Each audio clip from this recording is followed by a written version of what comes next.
Staff Sergeant Becca Torres crouched behind the sandbags at Forward Operating Base Crimson, watching Master Sergeant Jake Morrison shake his head in disgust as he examined her latest qualification scores. "Bad aim," he muttered loud. Enough for the entire sniper section to hear. 37 out of 40 targets. That's barely passing for a regular infantry soldier, let alone someone who thinks she belongs in precision shooting. What Morrison didn't know was that in less than 18 hours, she'd be making a 3,000-meter shot on a moving vehicle through a sandstorm, saving an entire convoy from annihilation and proving that sometimes the person everyone calls the worst shooter becomes the one who makes the impossible shot when it matters most. The morning sun cast long shadows across the dusty training range at Forward Operating Base Crimson, nestled in the unforgiving terrain of northern Iraq's Anbar province. The base had earned its name from the red clay that seemed to coat everything within a 50-mile radius, creating an environment where visibility could shift from crystal clear to near zero in minutes when the desert winds picked up. This was where the Army's most elite marksmen came to hone their skills, where millimeter adjustments and breath control meant the difference between mission success and catastrophic failure. Becca Torres had arrived at FOB Crimson 3 weeks earlier as part of a controversial pilot program designed to integrate female soldiers into specialized sniper units. The program had generated significant resistance from traditional military leadership, who argued that women lacked the physical strength and mental fortitude required for precision shooting under extreme stress. Critics pointed to physiological differences in upper body strength, claiming that female soldiers couldn't maintain the stability needed for long-range accuracy, particularly when using heavy anti-materiel rifles that demanded perfect muscle control over extended periods. Her service record told a different story entirely. Torres had enlisted straight out of high school in El Paso, Texas, where she'd grown up hunting with her grandfather in the Chihuahuan Desert. By age 16, she could consistently hit prairie dogs at 800 yards with a bolt-action rifle her grandfather had modified for long-range precision work. Her natural talent with firearms had been evident from childhood when she'd outshot her older brothers and their friends during weekend competitions that turned into legendary family stories about the little girl who never missed. During basic training at Fort Benning, Torres had shattered every marksmanship record in her company, achieving perfect scores on qualification courses that typically saw failure rates exceeding 30%. Her drill sergeants had initially suspected equipment malfunction when her targets showed impossibly tight groupings, leading to multiple weapon inspections and range safety investigations. When the equipment proved flawless, they realized they were witnessing something extraordinary, a natural-born marksman whose instinctive understanding of ballistics and wind compensation bordered on supernatural. Her first deployment to Afghanistan had cemented her reputation as an exceptional shooter. Among those who worked with her directly, assigned as a designated marksman with the 82nd Airborne Division, she had provided overwatch for countless patrol operations, consistently neutralizing threats at distances that impressed even veteran snipers. During one particularly intense firefight in the Coringal Valley, she had eliminated 7 enemy combatants, positioned in elevated fighting positions that conventional infantry couldn't reach, allowing her unit to advance through what had been considered an impassable choke point. The Medal of Valor hanging in her footlocker had been earned during that same deployment when she'd spent 14 hours in a concealed position, providing continuous precision fire support while her unit was pinned down by a coordinated enemy attack. Her shooting had been so accurate and consistent that enemy forces had eventually withdrawn rather than continue losing personnel to what they couldn't identify as individual shots. The citation accompanying her medal described her performance as exceptionally meritorious conduct in the performance of outstanding services and achievements that had directly saved the lives of 37 American soldiers. If you're enjoying stories like this, Don't forget to hit that subscribe button and turn on notifications so you never miss a moment. Master Sergeant Morrison, however, seemed entirely unaware of her combat record or previous achievements. A career soldier with 15 years of service, Morrison had built his reputation around traditional military values and an unwavering belief that certain roles were simply unsuitable for female personnel. His opposition to the integration program wasn't based on personal animosity, but rather on what he considered practical realities of combat effectiveness and unit cohesion. He genuinely believed that his resistance was protecting both female soldiers and their male counterparts from situations they weren't equipped to handle.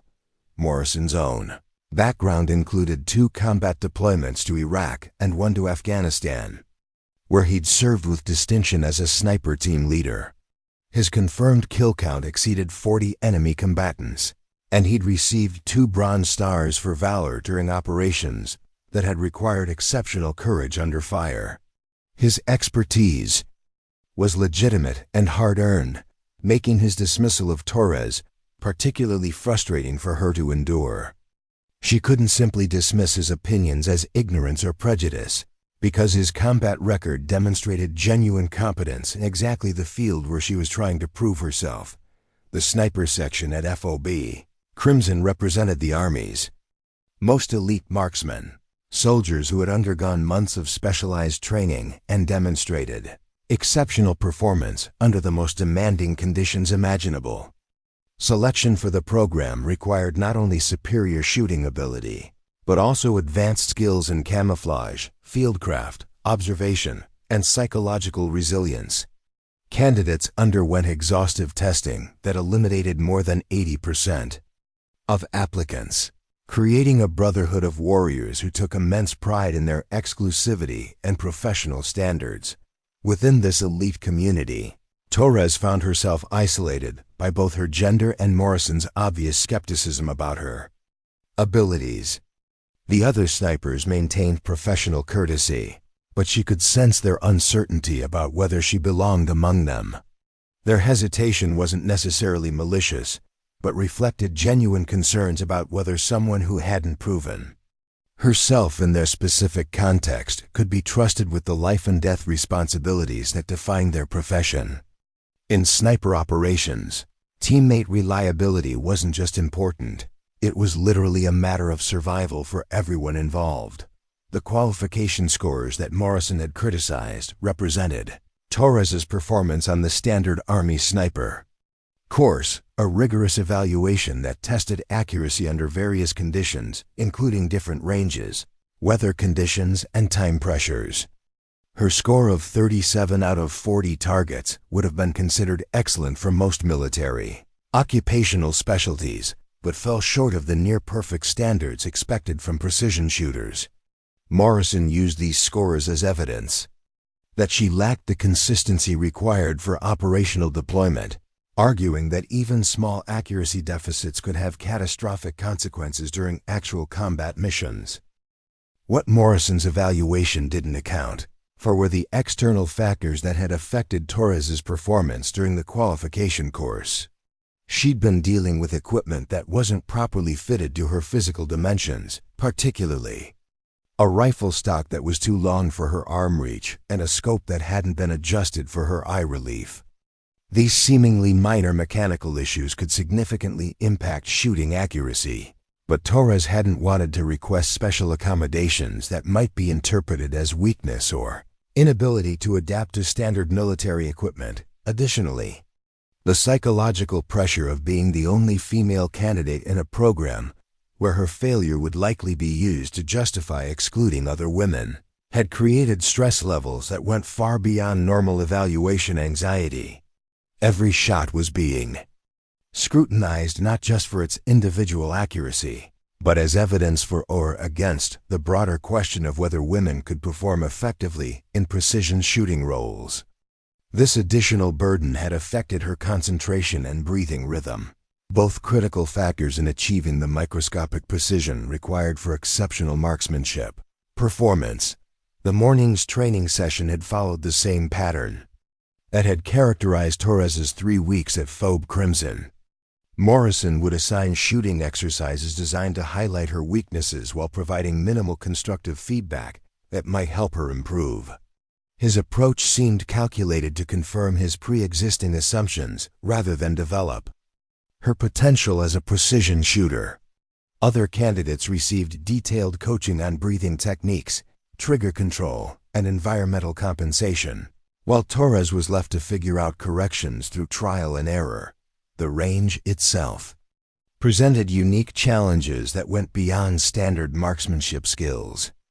Desert conditions created heat mirage that could distort target images, while unpredictable wind patterns caused by the surrounding terrain made ballistic calculations extremely difficult. Sand particles in the air affected both visibility and equipment function, requiring constant maintenance and adjustment of optical systems. These environmental factors demanded experience and expertise that couldn't be learned from textbooks or simulated in training. Facilities located in more temperate climates. Torres had spent countless hours studying meteorological data and ballistic charts, trying to develop the intuitive understanding of desert shooting conditions that veteran snipers possessed through years of experience. She analyzed wind patterns, temperature variations, and atmospheric pressure changes, correlating this information with her shooting results to identify patterns that might improve her accuracy. Her methodical approach reflected both her intelligence and her determination to succeed despite the obstacles created by Morrison's lack of support. The other members of the sniper section had begun to notice the disparity in how Morrison treated Torres compared to male candidates who demonstrated similar performance levels. Sergeant First Class David Kim, a Korean War veteran's son who had earned his place through exceptional performance during multiple combat deployments, had privately expressed concern about whether the evaluation process was entirely fair. His observations carried significant weight within the unit because of his reputation for both tactical competence and personal integrity. Staff Sergeant Carlos Rodriguez, whose precision shooting had saved numerous lives during urban combat operations in Fallujah, had also begun questioning Morrison's training methods. Rodriguez understood the importance of maintaining high standards, but he recognized that effective instruction required identifying and correcting specific deficiencies rather than simply documenting failures.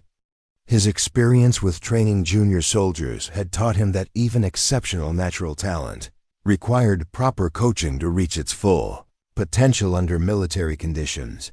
The tension within the sniper section was becoming increasingly apparent to everyone involved, creating an atmosphere that threatened unit cohesion and operational effectiveness.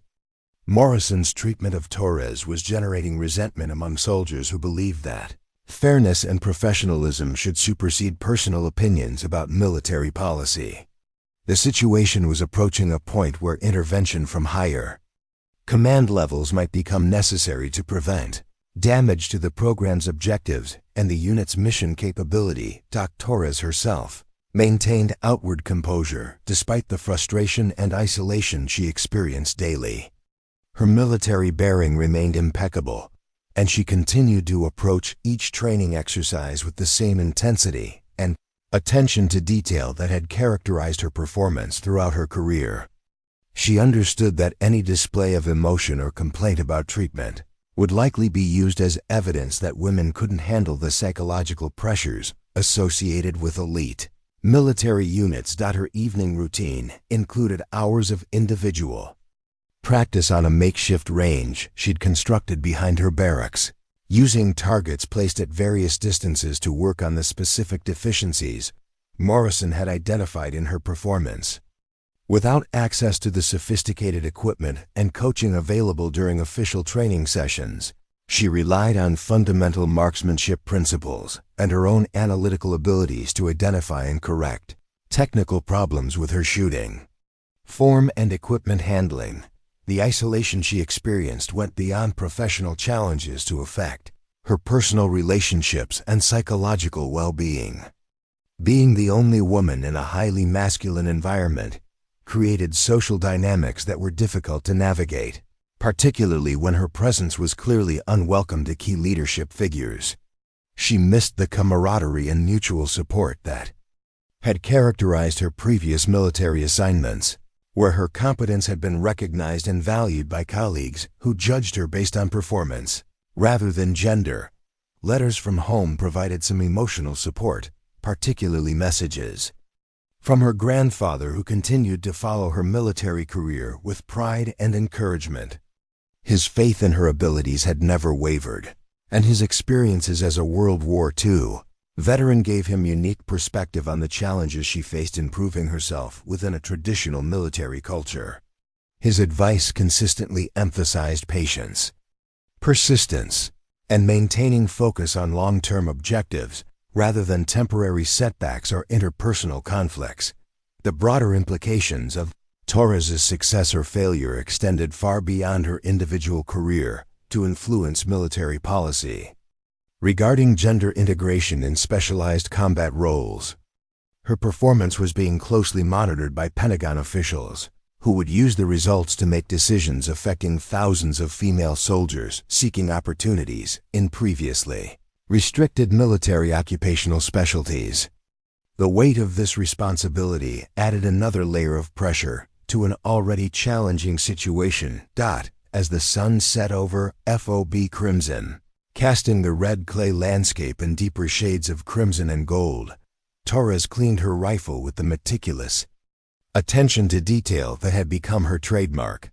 Tomorrow would bring another day of training exercises and evaluation, another opportunity to prove that Morrison's assessment of her abilities was fundamentally flawed. She had no way of knowing that within 18 hours, she would face a situation that would test every skill she developed over years of military service, and that her response would forever change how others viewed both her capabilities and the potential of female soldiers in combat roles. The desert morning air carried the acrid smell of diesel fuel and gun oil as Torres made her way to the sniper section's briefing room, located in a reinforced concrete bunker that had been constructed during the base's initial establishment. The walls were lined with detailed topographical maps of the surrounding region, satellite imagery of known insurgent strongholds, and ballistic charts that showed wind patterns and elevation data for potential engagement areas extending out to 2,000 meters. These technical displays represented years of accumulated intelligence and operational experience, creating a repository of knowledge that separated professional military snipers from recreational shooters. Master Sergeant Morrison stood at the front of the room, his imposing figure silhouetted against a large-scale map that showed the complex terrain features surrounding FOB Crimson. At 42 years old, Morrison carried himself with the confident bearing of a soldier who had earned his authority through demonstrated competence under fire rather than administrative advancement.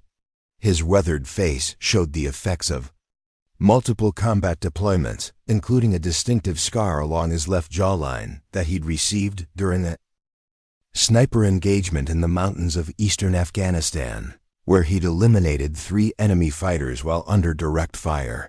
Morrison's military service had begun 18 years earlier when he'd enlisted as an infantry soldier seeking adventure and steady employment in a small Ohio town where factory closures had eliminated most decent-paying jobs. His natural aptitude for precision shooting had become apparent during basic training, leading to selection for advanced marksmanship programs and eventual assignment to specialized sniper units. His rise through the enlisted ranks had been steady and well-deserved, based on tactical competence and leadership abilities that had saved lives and accomplished missions under the most demanding conditions imaginable. The other members of the sniper section filed into the briefing room with the quiet professionalism that characterized elite military units. Sergeant First Class David Kim carried himself with the understated confidence of someone who had proven his worth through performance rather than self-promotion. His slight build and academic appearance concealed exceptional physical conditioning and mental toughness that had been tested during multiple high-stress operations. Kin's shooting ability was legendary within the unit, including a confirmed kill at 1,847 meters that had eliminated an enemy sniper, who had been terrorizing supply convoys for weeks. Staff Sergeant Carlos Rodriguez entered the room carrying a worn notebook that contained detailed observations from hundreds of sniper engagements, environmental data, and tactical insights that he'd accumulated over 6 years of specialized service. Rodriguez's analytical approach to precision shooting had made him invaluable as both an operator and instructor, capable of diagnosing accuracy problems and developing training solutions that improved overall unit performance. His reputation for fairness and technical expertise made his opinions particularly influential among junior personnel who sought his guidance on professional development. Corporal Michael Stevens represented the newest generation of military snipers, soldiers who had grown up with advanced technology and possessed intuitive understanding of digital systems that enhanced traditional marksmanship skills. Stevens had completed the Army's most advanced sniper course with distinction, demonstrating exceptional aptitude for both precision shooting and the complex calculations required for extreme range engagements. His youth and enthusiasm balanced the experience and caution of his senior colleagues, creating healthy dynamics that improved unit effectiveness. Torres took her customary position at the back of the room, maintaining the professional bearing that had characterized her military service despite the obvious tension surrounding her presence in the unit. Her notepad contained detailed observations from previous briefings, technical specifications for various weapon systems, and environmental data that she'd compiled during her 3 weeks at Phobe Crimson. Her methodical approach to learning reflected both her determination to succeed and her understanding that exceptional performance would be required to overcome the skepticism surrounding her participation in the program. Morrison began the briefing by reviewing recent intelligence reports that indicated increased enemy activity in the mountainous region north of the base. Coalition forces had detected communications suggesting that insurgent groups were planning coordinated attacks on supply convoys traveling the main highway between Phobe Crimson and the larger logistics hub at Camp Victory. These attacks represented a significant threat to ongoing operations, as the highway served as the primary route for ammunition, fuel, and medical supplies that sustained combat operations throughout the region. Intelligence estimates suggest we're dealing with a sophisticated enemy network that includes foreign fighters with advanced military training, Morrison explained. Using a laser pointer to highlight specific terrain features on the map, they've been positioning heavy weapons in elevated positions that provide clear fields of fire on convoy routes, while offering multiple escape routes when our forces respond. Their coordination and equipment suggest this isn't a typical insurgent cell, but rather a well-organized unit with substantial external support. The tactical challenge presented by these enemy positions was significant, because conventional military responses had proven ineffective against fighters who understood how to exploit terrain advantages and avoid direct confrontation with superior American firepower. Enemy forces would engage convoys with rocket-propelled grenades and automatic weapons fire, then disappear into the mountainous terrain before air support or ground reinforcements could arrive. This hit-and-run strategy had already resulted in multiple American casualties and significant losses of critical supplies. Morrison's analysis of the enemy's tactics revealed their sophisticated understanding of American military procedures and limitations. They had studied convoy security protocols, identified patterns in patrol schedules, and positioned themselves to exploit gaps in coverage created by the vast distances and difficult terrain that characterized operations in the region. Their ability to coordinate attacks across multiple locations simultaneously suggested command and control capabilities that exceeded typical insurgent organizational structures. The effective range of their weapon systems extends well beyond what our convoy security teams can engage with standard equipment. Morrison continued, highlighting the technical challenges that made these enemies particularly dangerous. They're using modified rifles and machine guns that can accurately engage targets at distances exceeding 1,200 meters, while our security personnel are limited to weapons effective at less than 800 meters. This range advantage allows them to inflict casualties while remaining relatively safe from return fire. Kim raised his hand to ask about recent attempts to counter these attacks using conventional military assets. Morrison's response revealed the frustration that senior leadership felt when dealing with an enemy that refused to conform to traditional combat patterns. Air support had proven limited in effectiveness because enemy fighters dispersed immediately after attacks, blending into civilian populations or hiding in cave systems that provided protection from aerial surveillance and bombing. Ground forces had difficulty reaching attack sites due to terrain restrictions and the time required to coordinate complex military movements. Rodriguez contributed observations from his experience with similar tactical situations during previous deployments, noting that enemy forces appeared to be using advanced surveillance techniques to monitor American activities. Their attacks demonstrated detailed knowledge of convoy schedules, security procedures, and response protocols that could only have been obtained through systematic intelligence gathering over extended periods. This suggested that American forces were dealing with professional military personnel rather than opportunistic insurgents seeking targets of convenience. Stevens asked about the possibility of using counter-sniper teams to eliminate the enemy's range advantage, prompting Morrison to explain why previous attempts had been unsuccessful. The mountainous terrain provided countless potential shooting positions, making it impossible to secure all possible enemy locations with available personnel. Additionally, enemy snipers had demonstrated exceptional fieldcraft skills, including camouflage techniques and movement patterns that made detection extremely difficult, even with advanced optical equipment and thermal imaging systems. Torres listened carefully to the discussion while mentally cataloging the technical and tactical information being presented. Her experience with long-range shooting in desert conditions had taught her to recognize the challenges associated with precision fire in mountainous terrain, where elevation changes, wind patterns, and atmospheric density variations could significantly affect bullet trajectory. The distances being discussed approached the limits of what was possible with standard military sniper equipment, requiring exceptional skill and favorable conditions to achieve reliable accuracy. Morrison's briefing continued with detailed analysis of specific attack locations, including photographs and video footage that had been collected from convoy security cameras and reconnaissance aircraft.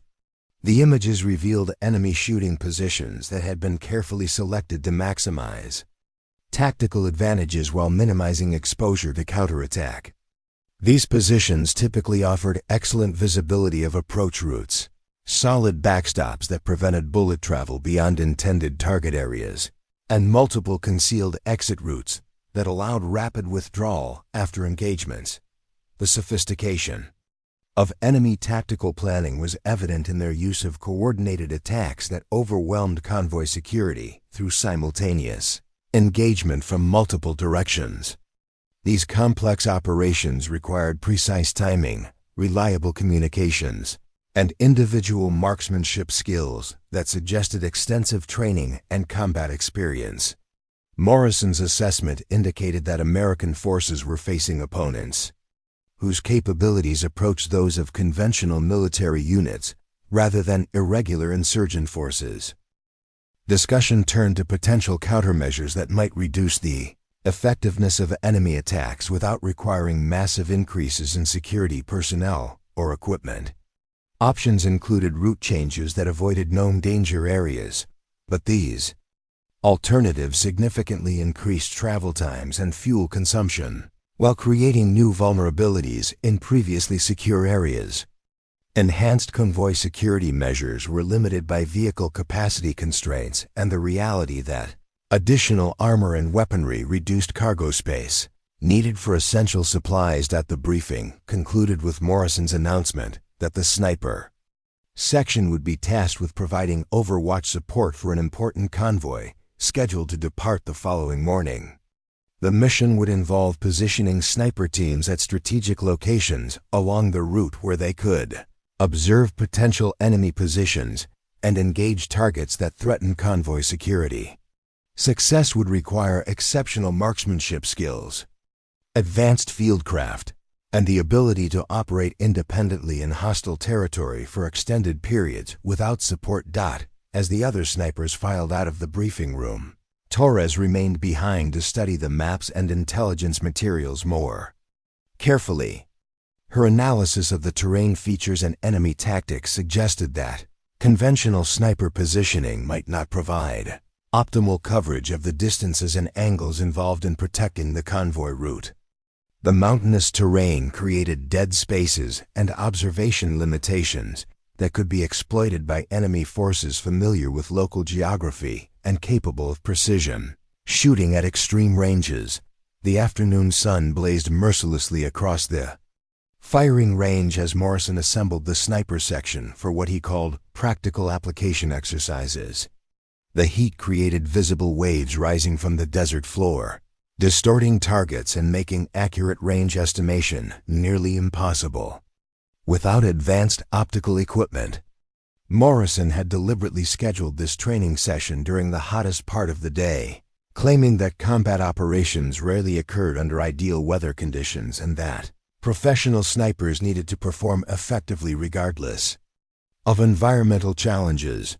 Torres positioned herself at firing point 3, checking her equipment with the methodical precision that had become her routine. Her rifle, a standard-issue M24 sniper weapon system, had been modified with a bipod and high-magnification scope that theoretically provided accurate engagement capability out to 1,000 meters under optimal conditions.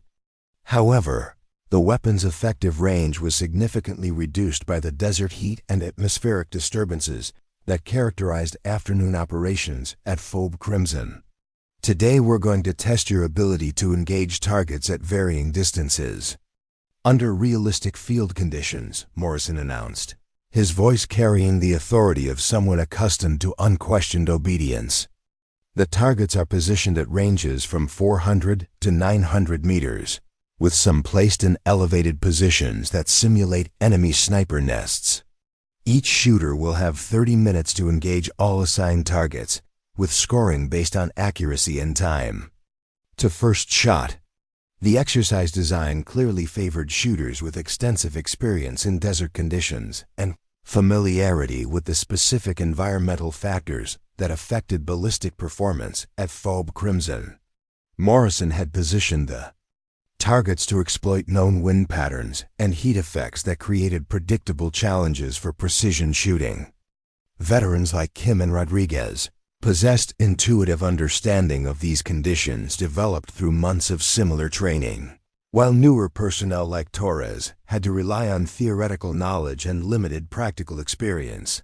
Morrison walked behind the firing line as each sniper prepared for the exercise, offering detailed coaching and technical advice to male personnel while providing only minimal interaction with Torres. When Kim asked about wind compensation techniques for the 700-meter target, Morrison spent 5 minutes explaining atmospheric pressure variations and their effects on bullet trajectory. Rodriguez received similar detailed guidance about elevation adjustments and parallax correction for the elevated targets that would be most challenging to engage accurately.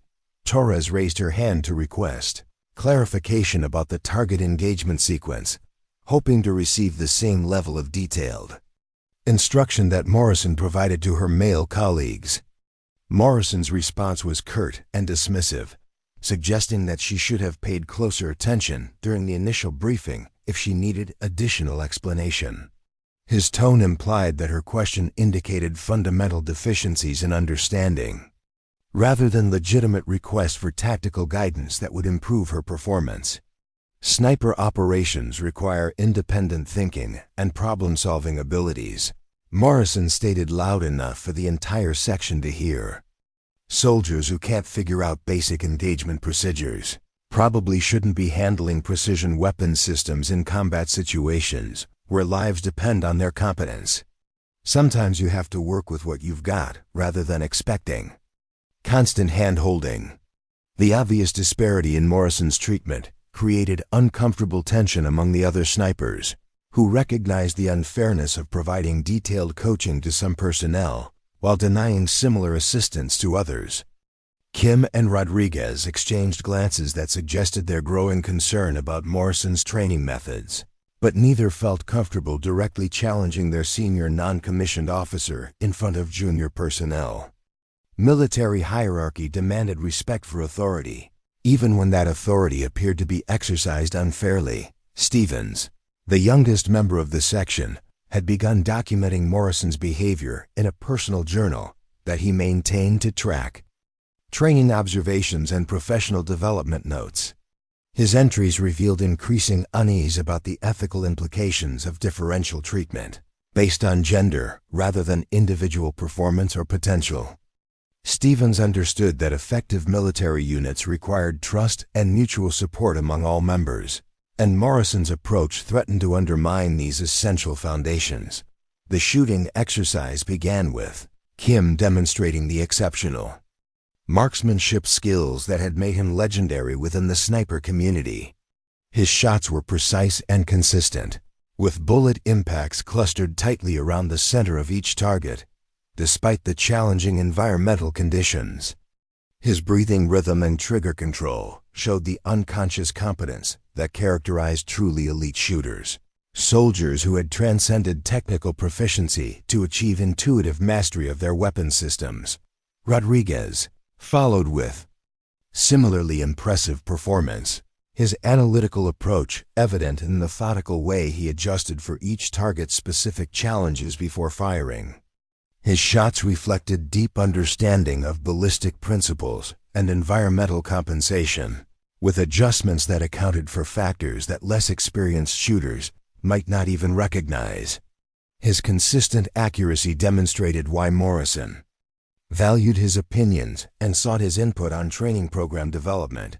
Stevens performed competently, but without the exceptional precision displayed by his senior colleagues. His shots were generally accurate, but showed slight variations in grouping that indicated areas needing improvement in fundamental marksmanship techniques. Morrison provided immediate feedback and correction suggestions that helped Stevens identify specific technical adjustments that could improve his consistency and reduce the time required between target acquisitions.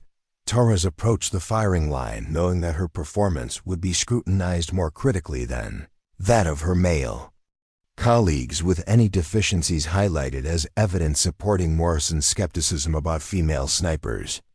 She had spent hours the previous evening studying wind charts and atmospheric data, trying to develop theoretical understanding that might compensate for her lack of practical experience with these specific environmental conditions. Her first shot at the 400-meter target struck slightly left of center, a result that would have been considered acceptable for most military marksmen, but fell short of the precision standards expected from sniper personnel.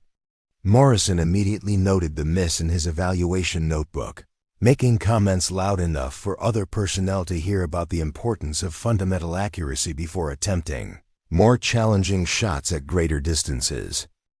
The 600-meter target presented greater challenges due to heat mirage and crosswind effects that required precise compensation calculations. Torres had studied the theoretical principles involved, but translating academic knowledge into practical shooting adjustments proved more difficult than anticipated. Her shot placement was adequate, but not exceptional, earning another critical comment from Morrison about the need for consistent performance across all engagement ranges. Morrison's running commentary during Torres's shooting performance created additional psychological pressure that went beyond the normal stress associated with performance evaluation. His observations were technically accurate, but delivered in ways that emphasized deficiencies rather than providing constructive guidance for improvement. Other snipers received criticism when appropriate, but it was balanced with positive reinforcement and specific suggestions for technical corrections. The 800-meter target represented the most challenging shot in the exercise sequence, requiring compensation for multiple environmental factors that affected bullet trajectory over extended distances. Torres had calculated the theoretical adjustments needed based on meteorological data and ballistic charts, but executing these calculations under time pressure while dealing with Morrison's critical observations proved extremely difficult. Her shot at the maximum range target missed the scoring area entirely, striking the hillside approximately 2 feet to the right of the intended impact point. Morrison's reaction was immediate and harsh, suggesting that such poor performance at extended ranges demonstrated fundamental unsuitability for precision shooting roles. His criticism ignored the fact that 800-meter shots in desert conditions challenged even experienced snipers, and that Torres's miss resulted from wind estimation errors that could have been corrected with proper coaching. The exercise concluded with Morrison announcing the scores in order of performance, emphasizing Torres's last-place finish and using her results as evidence that women lacked the natural abilities required for precision shooting. His analysis focused exclusively on technical deficiencies, without acknowledging external factors that had affected her performance, including the differential training and coaching that had given male personnel significant advantages. Kim approached Torres after the exercise, offering quiet encouragement and suggesting that desert shooting required experience that couldn't be gained through theoretical study alone. His support provided some emotional comfort, but couldn't eliminate the professional damage caused by Morrison's public criticism and documentation of her perceived failures. The gap between her actual abilities and her demonstrated performance was becoming a source of increasing frustration and self-doubt. Rodriguez privately expressed concern to Kim about Morrison's training methods, noting that effective instruction required identifying individual learning needs and providing appropriate support rather than simply documenting failures. His experience with personnel development had taught him that even exceptional natural talent required proper coaching to reach full potential, particularly in specialized skills like precision shooting, where small technical errors could have significant impact on results. As the sun began its descent toward the western horizon, Torres remained on the firing range for additional practice, determined to improve her performance despite the lack of official support or encouragement. Her individual training sessions had become a nightly routine, representing her commitment to succeeding despite the obstacles created by Morrison's attitude and training approach. She understood that exceptional performance would be required to overcome the prejudices and assumptions that shaped how others evaluated her potential. The isolation she experienced extended beyond professional challenges to affect her overall military experience and personal well-being. Being the only woman in a specialized unit where her presence was clearly unwelcome created social dynamics that were difficult to navigate, particularly when key leadership figures actively worked to undermine her confidence and professional development. The weight of representing all women in combat roles added pressure that went far beyond normal military evaluation stress. The convoy briefing room filled with an atmosphere of controlled tension as Major Patricia Hawkins spread detailed intelligence reports across the metal table. The reports painted a grim picture of escalating enemy activity along Highway 1, the critical supply route that connected Phobe Crimson to major logistics hubs throughout the region. Satellite imagery showed fresh fighting positions carved into the rocky hillsides, while intercepted communications indicated that enemy forces were planning a coordinated assault that could cripple American supply operations for weeks. Intelligence suggests we're facing a window of opportunity that won't remain open much longer, Major Hawkins explained to the assembled convoy commanders and security personnel. The medical supplies and ammunition in tomorrow's convoy are desperately needed at forward operating bases that are currently operating with dangerously low reserves. Delaying the mission could result in American casualties due to insufficient medical equipment and ammunition shortages during ongoing combat operations. Torres sat in the back row of the briefing room, studying topographical maps that showed the mountainous terrain surrounding the convoy route. Her analysis revealed numerous potential ambush sites where enemy forces could engage vehicles while remaining concealed from return fire. The highway followed a natural corridor between steep ridgelines that provided excellent observation and fields of fire for anyone positioned on the high ground, creating a tactical nightmare for convoy security forces equipped with weapons effective only at shorter ranges. Morrison stood near the front of the room, his attention focused on radio frequency assignments and communication protocols rather than the tactical analysis that Torres was conducting. His approach to convoy security emphasized standard military procedures and time-tested techniques that had proven effective during previous operations. Morrison's experience suggested that aggressive response to enemy contact, combined with rapid movement through danger areas, provided the best chance of minimizing casualties and completing supply missions successfully. The intelligence officer, Captain Sarah Chun, presented detailed analysis of enemy capabilities based on recent attacks and intercepted communications. Her assessment indicated that American forces were facing opponents with sophisticated training and advanced equipment that exceeded typical insurgent capabilities.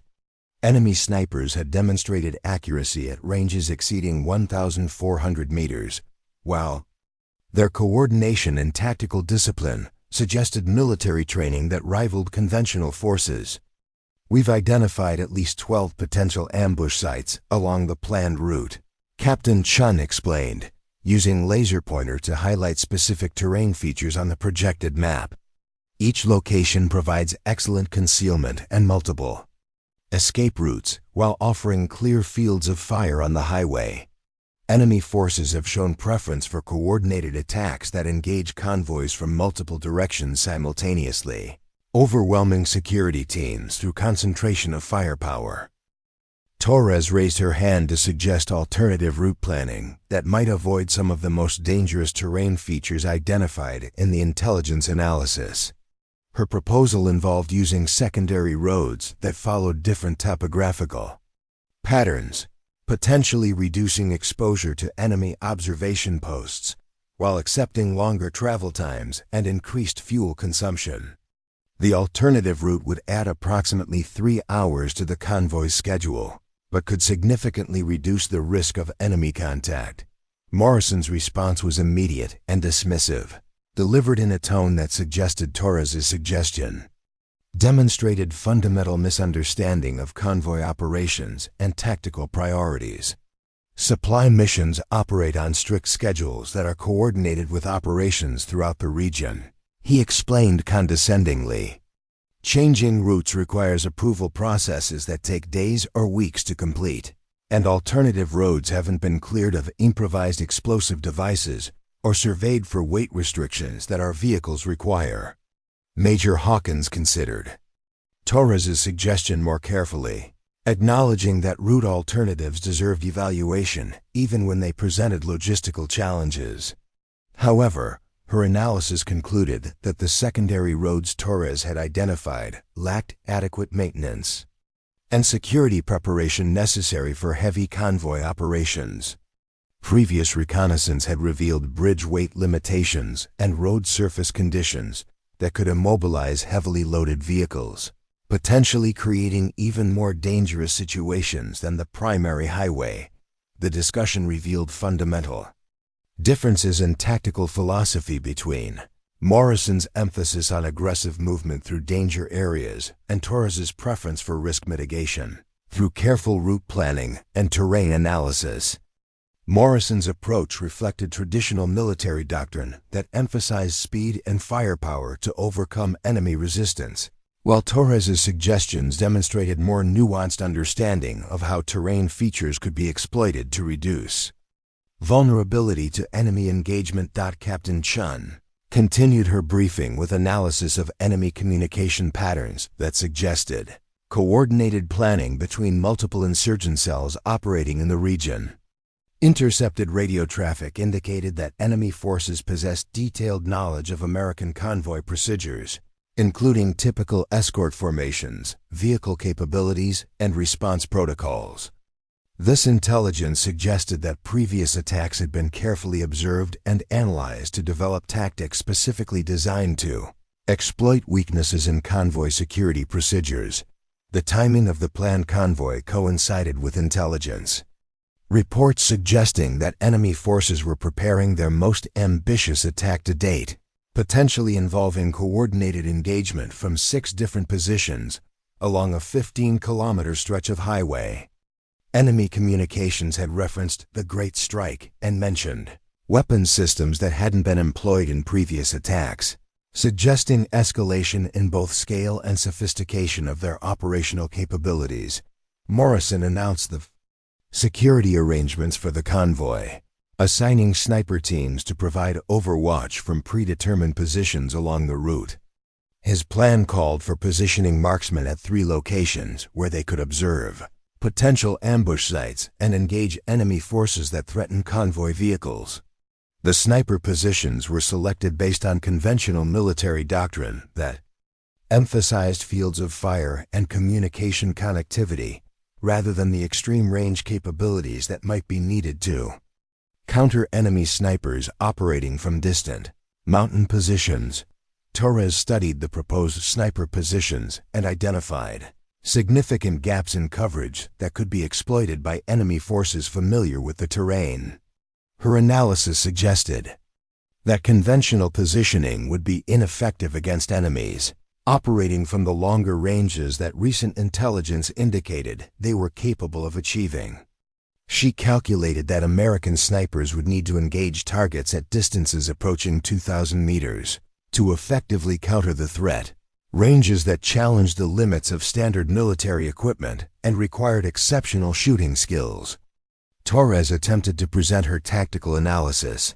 Morrison interrupted before she could complete her assessment, suggesting that theoretical calculations were less valuable than practical experience gained through actual combat operations.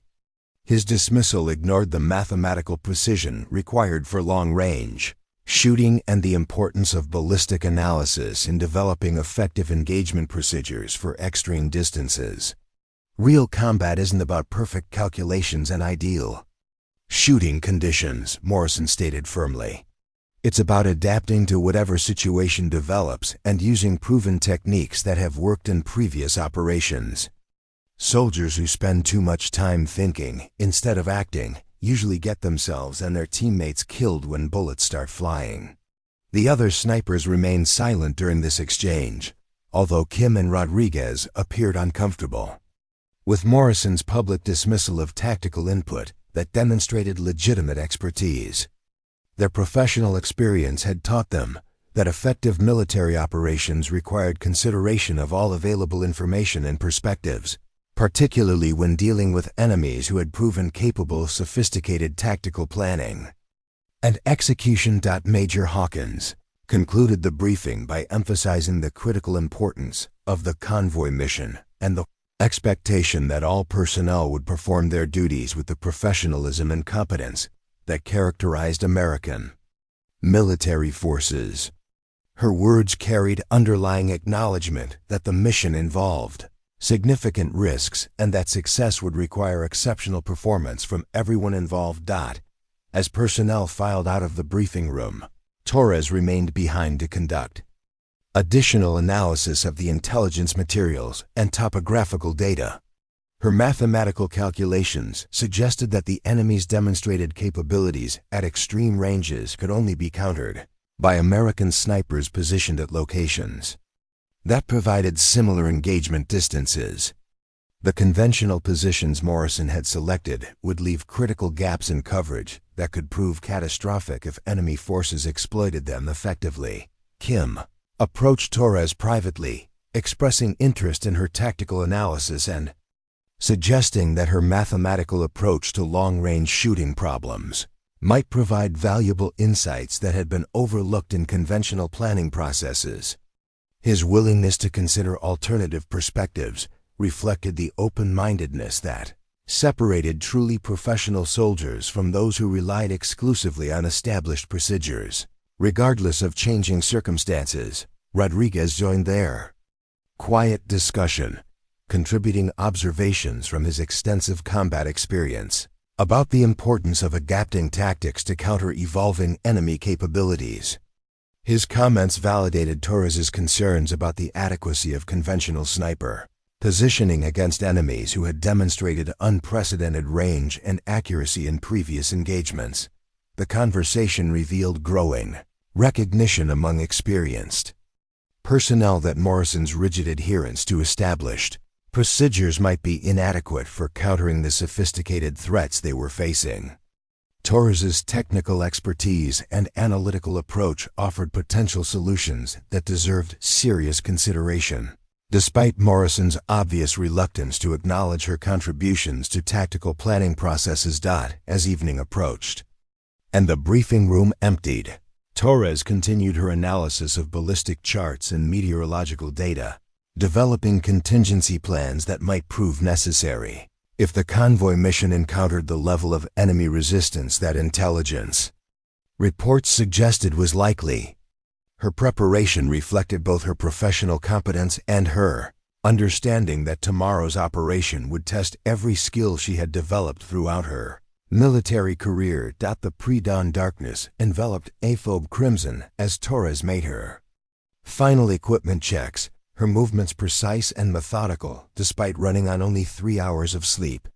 The convoy was scheduled to depart at 0600 hours, and intelligence updates received during the night had confirmed enemy presence at multiple locations along the planned route.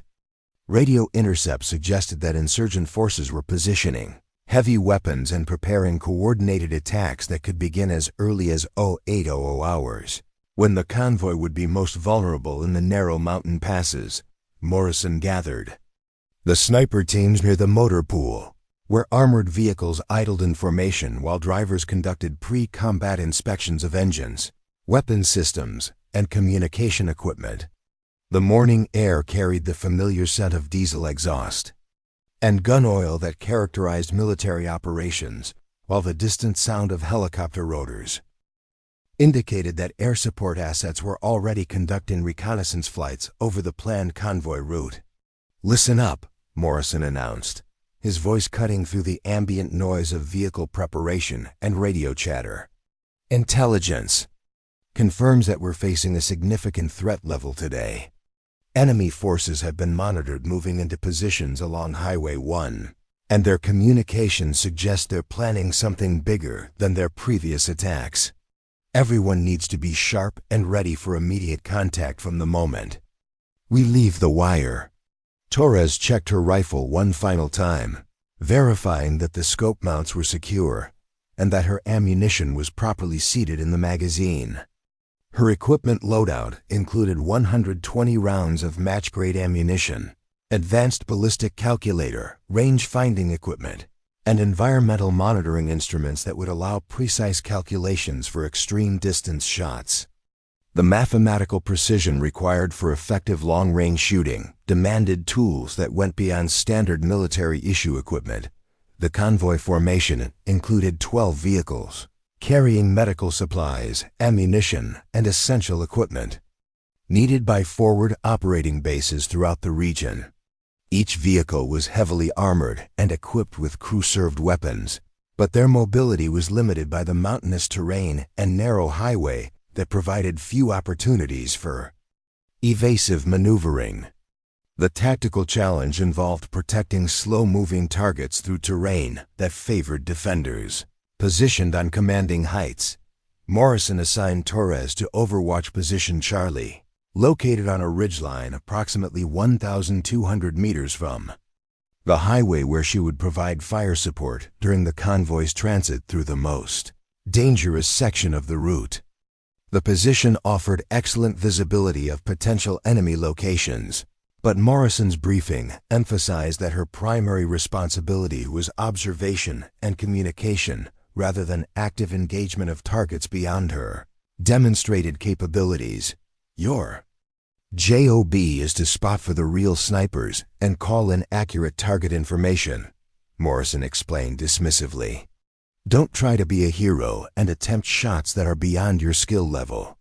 The convoy's security depends on reliable intelligence, not missed shots that reveal our positions to enemy observers.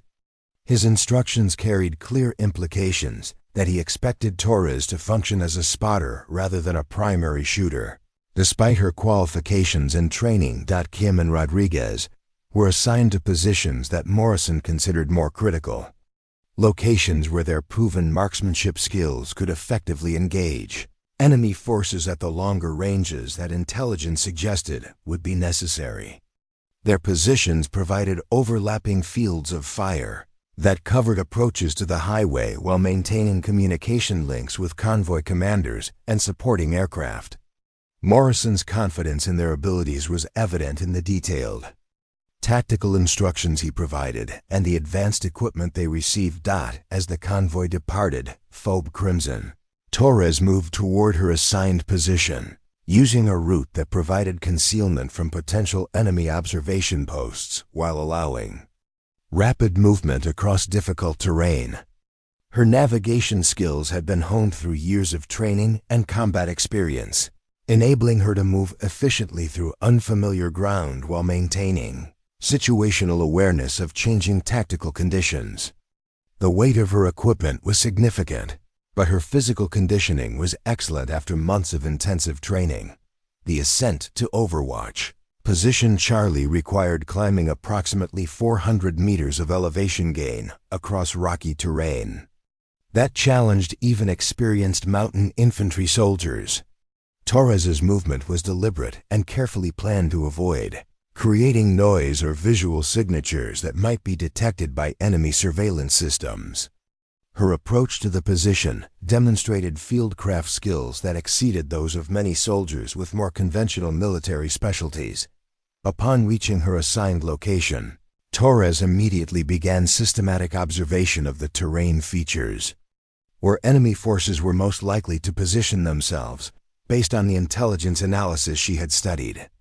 Her optical equipment provided magnification and clarity that revealed details invisible to naked eye observation, including camouflage positions and equipment that suggested enemy forces were indeed present in significant numbers.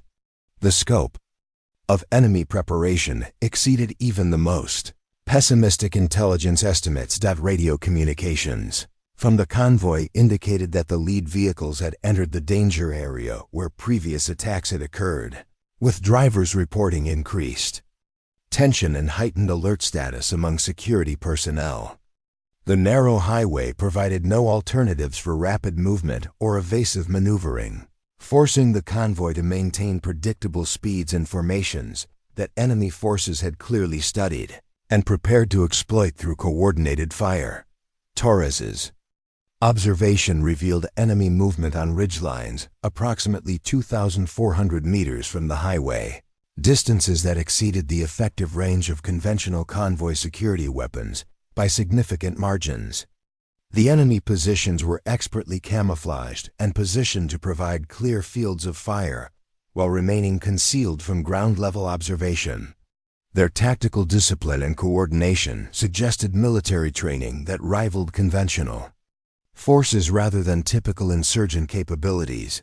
Morrison's voice crackled over the radio as he reported contact with enemy forces from his position, describing muzzle flashes and movement that indicated the beginning of the coordinated attack that intelligence had predicted.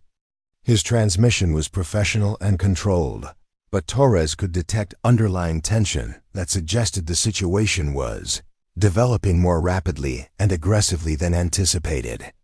The enemy's opening moves demonstrated sophisticated timing and coordination. Kim single quotes S position reported simultaneous enemy contact from multiple directions, confirming that American forces were facing the coordinated assault that had been planned to overwhelm convoy security through concentrated firepower from carefully selected positions.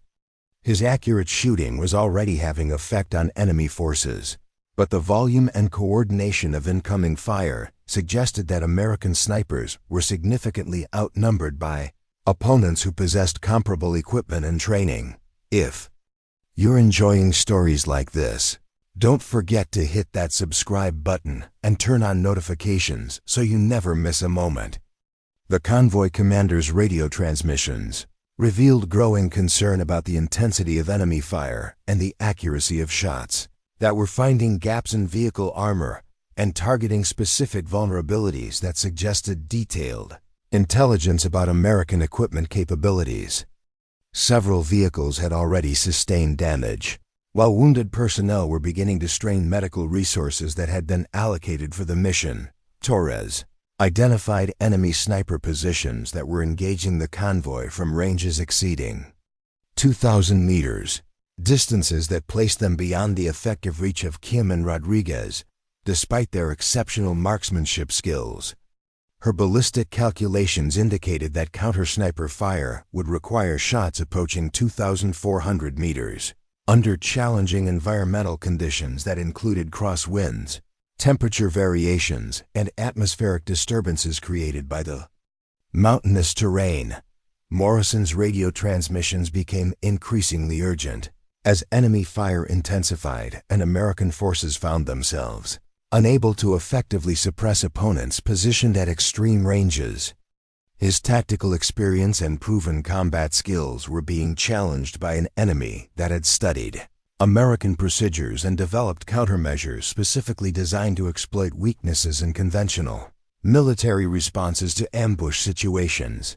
All sniper elements, we need immediate counterfire on enemy positions, Morrison transmitted, his voice carrying stress that indicated the tactical situation was deteriorating rapidly. The convoy is taking heavy casualties, and we can't suppress enemy fire with current positioning. Anyone with clear shots needs to engage immediately, regardless of range or difficulty. His desperation was evident in the abandonment of his earlier restrictions on Torres's engagement authority. Rodriguez reported that his position was under direct enemy fire from multiple directions, forcing him to seek cover rather than maintain effective observation and shooting positions. Enemy forces had clearly identified American sniper locations and were directing concentrated fire that made effective counter-sniper operations extremely difficult. The tactical initiative had shifted decisively to enemy forces who were exploiting their superior positioning and range advantages. Kim's transmission confirmed that enemy snipers were operating from positions that exceeded his effective engagement range, forcing American forces to accept enemy fire without adequate means of response. His frustrated tone reflected the professional soldier's recognition that tactical superiority was being determined by factors beyond individual marksmanship skills or courage. The enemy had achieved strategic advantage through superior positioning and longer range capabilities. Torres studied the enemy positions through her high magnification scope, calculating wind compensation and elevation adjustments that would be required for shots at distances that challenged the absolute limits of her equipment and training. The mathematical precision required for such extreme range shooting demanded perfect execution of techniques that she had practiced extensively but never attempted under actual combat conditions with lives hanging in the balance. The convoy's situation continued to deteriorate as enemy fire found critical vulnerabilities in vehicle armor and began inflicting casualties that overwhelmed available medical resources. Radio transmissions revealed growing panic among drivers and security personnel, who found themselves unable to effectively respond to threats they couldn't even see clearly, let alone engage with their weapon systems. Morrison's final transmission, before his position was overrun, carried acknowledgement that conventional tactics had failed and that American forces faced potential catastrophic defeat unless immediate action could reverse the tactical balance. His voice carried the weight of a professional soldier, recognizing that all his experience and proven methods were inadequate for the situation he faced. Torres pressed her eye to the scope, her breathing deliberately controlled as she calculated the impossible shot that no one believed she could make. The enemy sniper position lay 2,847 meters away across the valley, a distance that pushed beyond the theoretical limits of her rifle system and into territory where physics, mathematics, and pure skill would determine whether American soldiers lived or died. Through her magnified optics, she could see the muzzle flash signatures of enemy shooters who had systematically devastated the convoy's security element.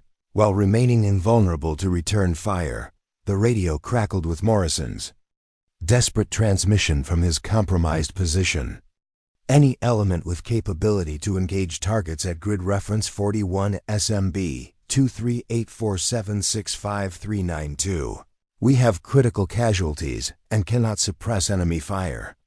Convoy is stopped and taking concentrated fire from elevated positions. We need immediate support, or we're going to lose everyone down there. His voice carried the controlled panic of a veteran soldier who had exhausted all conventional options and faced tactical defeat. Wind conditions at Torres's elevation differed significantly from those affecting bullet trajectory at the target location, requiring complex calculations that accounted for atmospheric variations across nearly 3 kilometers of mountainous terrain. Her ballistic computer indicated crosswinds varying from 8 to 15 miles per hour at different altitudes, while temperature differentials created density changes that would affect bullet drop by several feet over the extreme distance involved. Every environmental factor worked against accuracy at ranges where margin for error measured in inches rather than feet. Through her scope, Torres identified the primary threat, an enemy sniper positioned behind a natural rock formation that provided perfect cover while allowing clear fields of fire onto the highway below. The shooter's muzzle signature indicated he was using a large caliber rifle with capabilities similar to her own, but his elevated position and familiarity with local conditions gave him significant advantages in the deadly mathematics of extreme range. Precision shooting. Her mental calculations incorporated 17 different variables that affected bullet trajectory over the extreme distance, including Coriolis effect, spin drift, atmospheric pressure variations, and the complex wind patterns created by the valley's topography. The shot required compensating for bullet drop exceeding 180 inches, while accounting for wind deflection that could move the projectile several feet off target. Mathematical precision at this level demanded perfect execution of techniques that challenged the absolute limits of human capability. Torres adjusted her scope settings based on calculations that incorporated real-time environmental data from her handheld weather station, making elevation and windage corrections that pushed her equipment to its maximum adjustment ranges. The scope's mechanical limitations meant that she was operating at the absolute edge of what her rifle system could accommodate, with no margin for error in her mathematical analysis or physical execution of the shot. The enemy sniper's position offered him tactical advantages that conventional military doctrine suggested made him nearly invulnerable to counterfire from American positions. His elevation provided clear observation of the entire convoy route, while rocky cover protected him from return fire. Intelligence estimates had suggested that neutralizing such positions would require airstrikes or indirect fire, but neither option was available due to weather conditions and proximity to friendly forces. Rodriguez's position reported multiple casualties among convoy security personnel, with enemy fire achieving devastating accuracy that indicated professional military training and advanced equipment. His transmission confirmed that American forces were facing opponents whose capabilities exceeded intelligence estimates and whose tactical positioning had created a nearly impossible situation for conventional military responses. The convoy was trapped in a killing zone with no apparent escape routes. Kim's radio call provided updated target information that confirmed Torres's visual identification of the primary threat position. His combat experience and tactical expertise validated her assessment that the enemy sniper represented the critical threat that needed immediate neutralization. However, his own position prevented him from attempting the extreme range shot due to terrain masking and inferior angle of engagement to the target location. Torres made final adjustments to her rifle position, using her bipod and natural terrain features to create the most stable shooting platform possible under field conditions. Her body position incorporated lessons learned through thousands of hours of training, with bone-to-bone contact supporting the rifle weight and muscle relaxation, preventing tremors that could affect accuracy. Every aspect of her shooting form reflected technical perfection, developed through dedicated practice and professional instruction. The mathematical complexity of the shot required calculations that exceeded standard military ballistics training, involving advanced physics principles that she had studied independently to enhance her precision shooting capabilities. Her understanding of external ballistics, atmospheric physics, and projectile dynamics had been developed through extensive research and practical application that went far beyond typical military marksmanship programs. Environmental conditions at the moment of firing represented a brief window of opportunity where wind patterns and atmospheric stability provided marginally acceptable conditions for attempting the extreme range shot. Torres recognized that waiting for perfect conditions would likely mean watching American soldiers die while enemy forces maintained their tactical advantage through superior positioning and range capabilities. Her finger found the triggers breaking point as she completed her final breathing cycle, her heart rate controlled through techniques learned during advanced marksmanship training. The physical demands of extreme range shooting required absolute body control and mental focus that eliminated all distractions except the precise mechanics of bullet delivery to a target nearly 3 kilometers away. Years of training had prepared her for exactly this moment. The reticle settled on the barely visible target as Torres made microscopic adjustments based on her wind reading and ballistic calculations. Her scope's maximum magnification revealed details that confirmed the enemy shooter's position and orientation, providing the precise aiming point needed for a shot that demanded surgical accuracy across an almost impossible distance. Every element of the engagement had to be perfect for success. Morrison's voice burst through the radio with increasing desperation. "We've got KIA and multiple urgent casualties. The enemy has us completely pinned down and we can't move without taking more fire. If someone doesn't neutralize that sniper position immediately, we're going to lose the entire convoy. This is our last chance before the situation becomes unsurvivable." His transmission carried acknowledgement that conventional tactics had failed completely. Torres's rifle sight picture achieved perfect alignment as atmospheric conditions provided a momentary lull in wind turbulence that created optimal shooting conditions. Her trigger finger applied steady rearward pressure while her breathing remained controlled and her muscle groups stayed relaxed to prevent any movement that could disturb the rifle's precise alignment with the distant target. Everything she had learned about precision shooting focused on this single moment.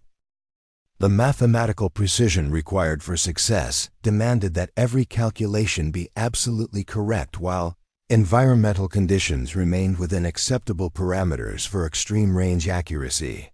Torres had spent months studying ballistic principles and atmospheric physics specifically to prepare for situations where conventional shooting techniques proved inadequate. Her analytical approach to marksmanship provided capabilities that exceeded those of shooters who relied primarily on intuition and experience. Convoy security elements continued reporting casualties as enemy fire maintained devastating effectiveness against American positions that lacked adequate cover or concealment. The tactical situation represented exactly the kind of asymmetric warfare scenario where superior enemy positioning could neutralize Technological and training advantages possessed by American forces. Only extraordinary individual performance could reverse the tactical balance. Rodriguez transmitted target confirmation data that validated Torres' identification of the critical threat position, providing additional environmental information that refined her ballistic calculations. His combat experience and tactical expertise supported her assessment that neutralizing the enemy sniper represented the key to breaking the ambush and allowing convoy extraction. Professional mutual support among American forces provided psychological reinforcement for attempting the seemingly impossible shot. Kim's position provided overwatch security that would protect Torres during her shooting sequence, though his own engagement capabilities were limited by range and terrain restrictions. His willingness to expose himself to enemy fire while providing support demonstrated the trust and cooperation that characterized elite military units operating under extreme stress. Professional competence and mutual respect transcended personal relationships when lives depended on coordinated action. The scope's crosshairs aligned perfectly with the target as Torres reached the natural respiratory pause that provided optimal stability for trigger activation. Her body position, mental focus, and technical execution represented the culmination of everything she had learned about precision shooting under the most demanding conditions imaginable. The shot would either save American lives or confirm Morrison's assessment of her limitations as a combat sniper. Environmental conditions reached optimal alignment as wind patterns stabilized momentarily across the valley, creating the brief window of opportunity needed for extreme range accuracy. Torres recognized that hesitation would likely mean losing the chance to make the shot, while American soldiers continued dying in the killing zone below. Professional duty demanded immediate action based on her best calculation of success probability.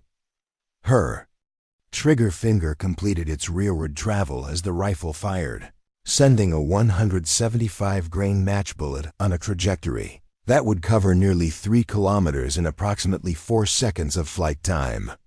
The shot represented the intersection of mathematical precision, physical skill, and psychological courage under conditions that tested the absolute limits of human capability in precision shooting applications. The rifle's recoil drove against Torres's shoulder as the bullet began its 4-second journey across the valley, traveling at 2,650 feet per second through air that would test every calculation she had made. Through her scope, she maintained perfect sight alignment, while the projectile carved its mathematically precise arc through atmosphere that included crosswinds, temperature gradients, and pressure variations that could deflect the bullet by several feet over the extreme distance to target. Time seemed suspended as the bullet flew its predetermined path, following ballistic laws that Torres had calculated with obsessive precision. Her breathing remained controlled as she observed the target area through her high magnification optics, watching for the impact signature that would indicate whether her mathematical analysis and physical execution had achieved the impossible. Accuracy required to neutralize the enemy sniper who had devastated American forces with impunity. The projectile covered the first 1,000 meters of its trajectory while maintaining velocity and stability that reflected the quality of her ammunition and the precision of her rifle system. Environmental conditions remained within acceptable parameters as the bullet continued its flight path, though atmospheric variations across the valley created challenges that no amount of theoretical preparation could completely predict. Success depended on the intersection of skill, mathematics, and the inherent variables that affected all extreme-range shooting. Radio silence dominated the tactical frequency as American forces waited for confirmation of the shot's effectiveness, while enemy fire continued to impact around convoy vehicles with devastating accuracy. Morrison's position remained under direct observation by enemy forces who could detect any movement or attempt to improve their tactical situation. The mathematical precision of Torres's shot represented their only hope for breaking the deadly stalemate that threatened to destroy the entire convoy. Through her scope, Torres observed the target area with intense concentration as the bullet approached the end of its flight path. The enemy sniper position remained visible through her magnified optics, though the extreme distance made details difficult to resolve, even with her advanced optical equipment. Environmental conditions at the target location differed from those at her firing position, creating uncertainty about wind effects and atmospheric density that affected final trajectory calculations. The bullet's impact created a small dust signature against the rocky backdrop as it struck within inches of the enemy sniper's position, demonstrating accuracy that exceeded the theoretical capabilities of her rifle system under field conditions. Torres immediately observed the target area for signs of successful neutralization. While preparing for a potential follow-up shot if the first projectile had missed its intended target by the narrow margins that characterized extreme range precision. Shooting, enemy fire from the primary sniper position ceased immediately following the bullet impact, suggesting that Torres's shot had achieved its intended effect despite the nearly impossible distance and challenging environmental conditions. The sudden silence from the position that had been delivering devastating accurate fire onto American forces provided the first indication that her mathematical calculations and physical execution had succeeded where conventional military doctrine suggested failure was inevitable. Morrison's radio transmission confirmed the immediate tactical change, as pressure on his position decreased significantly with the elimination of the primary threat. Target neutralized. Enemy fire from the main position has stopped completely. Outstanding shooting, whoever made that shot. The convoy can begin movement immediately while we still have suppression on the remaining positions. His voice carried amazement and relief in equal measure as he recognized that someone had accomplished what seemed impossible. Kim's position reported visual confirmation of the successful engagement, observing through his optics that the enemy sniper who had controlled the tactical situation was no longer active. His combat experience allowed him to recognize the exceptional marksmanship that had been required to achieve accuracy at such extreme range under field conditions that challenged the limits of human capability and equipment performance. Rodriguez transmitted tactical updates indicating that enemy forces in secondary positions were beginning to withdraw following the loss of their primary sniper, suggesting that American forces had broken the coordinated attack through elimination of key personnel. His assessment confirmed that Torres's shot had achieved strategic impact beyond simply neutralizing a single threat, disrupting enemy coordination and creating opportunities for convoy extraction. The convoy commander immediately ordered emergency movement procedures to extract vehicles and personnel from the killing zone, while American sniper positions provided overwatch security. Torres's successful engagement had created the tactical opportunity needed for convoy survival, but rapid execution of extraction procedures remained critical before enemy forces could reorganize and re-establish effective fire on the highway. Torres maintained observation of the target area while scanning for additional threats that might emerge as enemy forces adapted to their changed tactical situation. Her role as Overwatch sniper continued despite the successful elimination of the primary threat, requiring sustained vigilance and readiness to engage additional targets that could threaten convoy security during the vulnerable extraction phase. Medical evacuation procedures began immediately as convoy personnel worked to treat casualties and prepare wounded soldiers for transport to definitive medical care. The success of Torres's impossible shot had prevented additional casualties while creating conditions that allowed proper treatment of personnel who had been wounded during the initial phase of the enemy ambush. Enemy forces in outlying positions began demonstrating increased activity as they attempted to compensate for the loss of their primary sniper through repositioning and coordination of remaining weapon systems. Torres identified movement patterns that suggested regrouping. Efforts requiring continued vigilance and potential engagement of targets that threatened to re-establish effective fire on American positions. Morrison's tactical assessment confirmed that the elimination of the enemy's key sniper had fundamentally altered the engagement dynamics, removing the long-range precision fire that had made American positions untenable. His radio transmissions reflected professional appreciation for marksmanship that had exceeded the theoretical capabilities of standard military training and equipment under extreme field conditions. Kim reported successful coordination with extraction aircraft that were inbound to provide medical evacuation for wounded personnel, operations that had been impossible while enemy forces maintained effective fire on potential landing zones. Torres's shot had created tactical conditions that allowed helicopter operations and proper medical care for American casualties who might otherwise have died in the isolated mountain ambush site. The convoy's movement toward extraction points proceeded under Torres's continued overwatch as she maintained observation of potential threat areas while calculating engagement solutions for any targets that might emerge. Her mathematical approach to precision shooting continued to provide capabilities that exceeded conventional military responses to complex tactical situations involving extreme distances and challenging environmental conditions.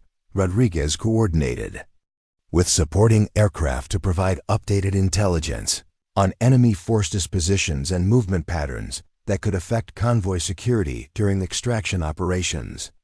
His analysis indicated that enemy forces were withdrawing from positions where they no longer possessed tactical advantages, confirming that Torres's successful engagement had achieved decisive strategic impact on the overall tactical situation. Morrison began organizing extraction procedures for sniper elements that had provided overwatch during the convoy operation, coordinating movement schedules and security protocols that would allow safe withdrawal from positions that had been exposed during the engagement.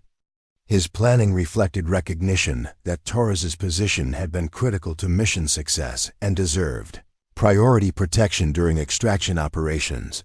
Torres completed detailed observation of her successful engagement area, documenting target characteristics and environmental conditions that had contributed to the successful extreme-range shot.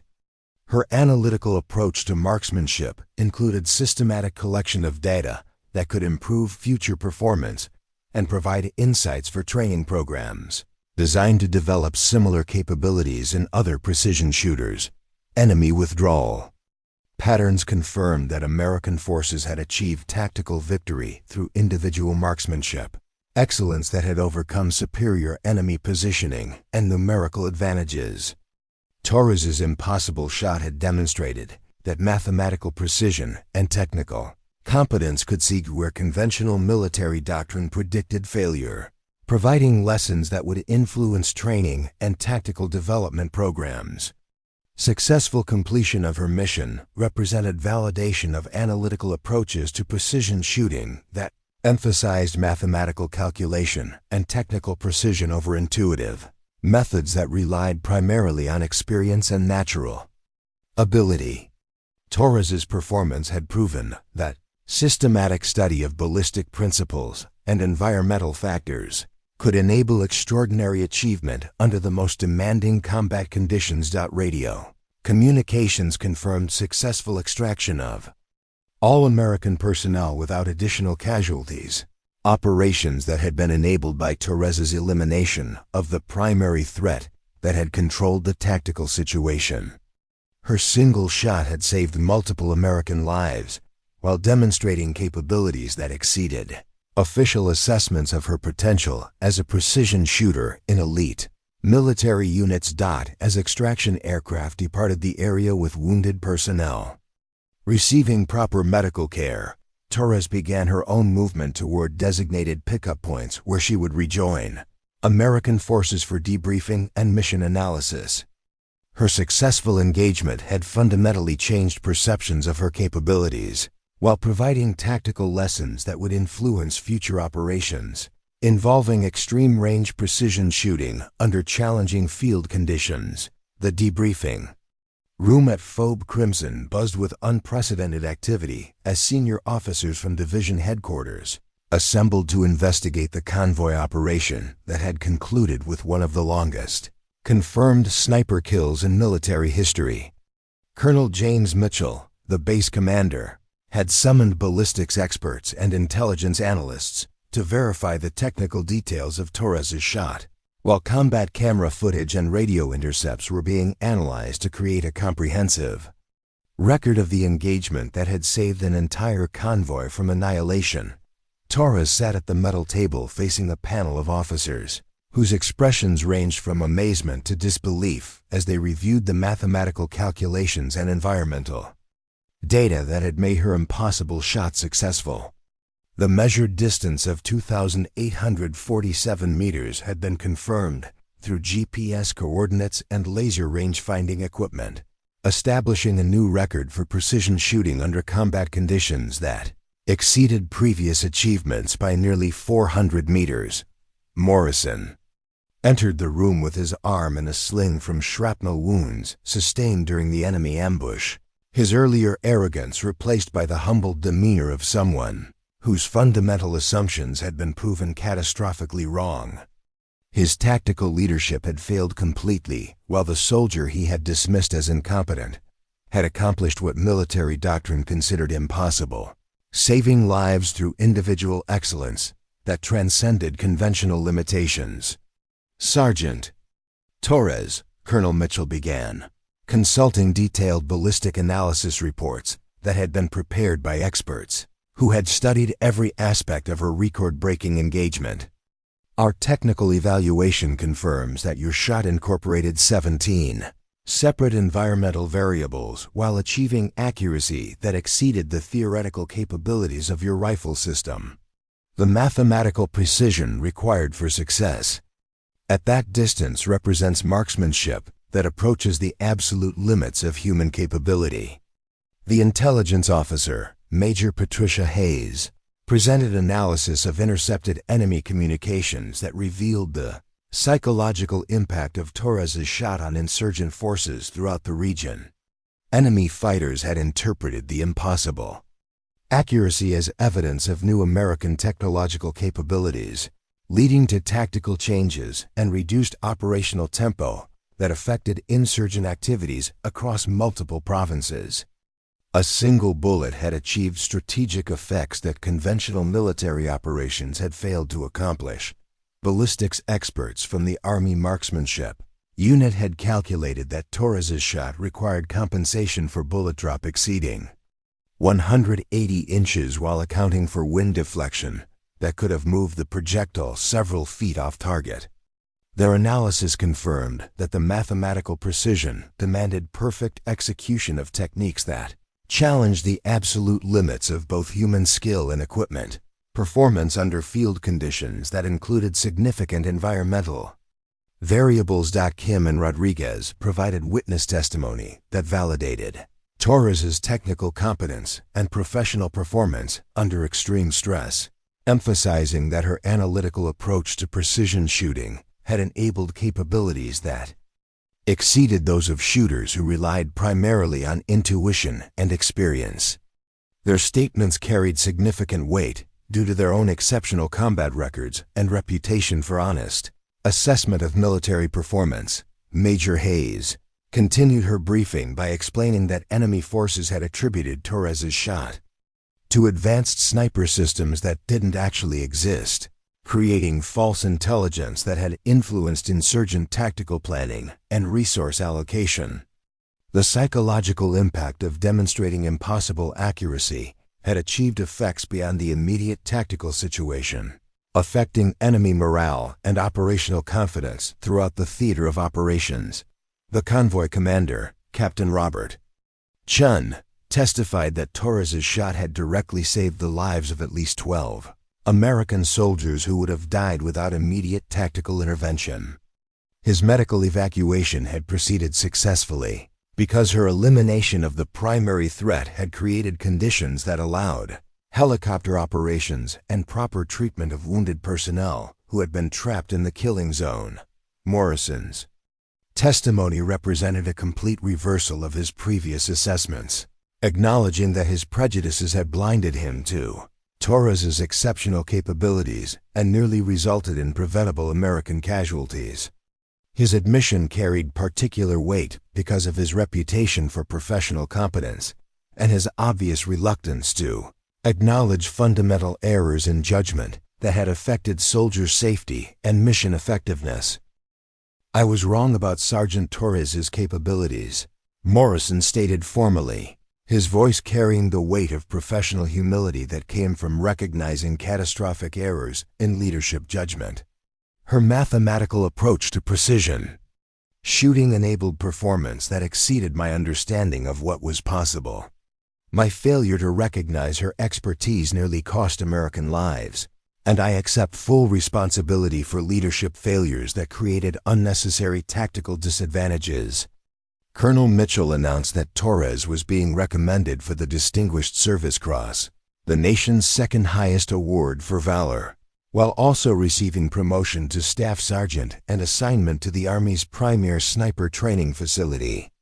Her record-breaking shot would be incorporated into advanced marksmanship curricula to teach mathematical principles and analytical techniques that enabled extraordinary performance under extreme conditions. The technical analysis revealed that Torres had achieved accuracy equivalent to hitting a target the size of a dinner plate at a distance of nearly 3 miles, performance that represented the intersection of mathematical precision, physical skill, and psychological courage under conditions that tested the absolute limits of human capability.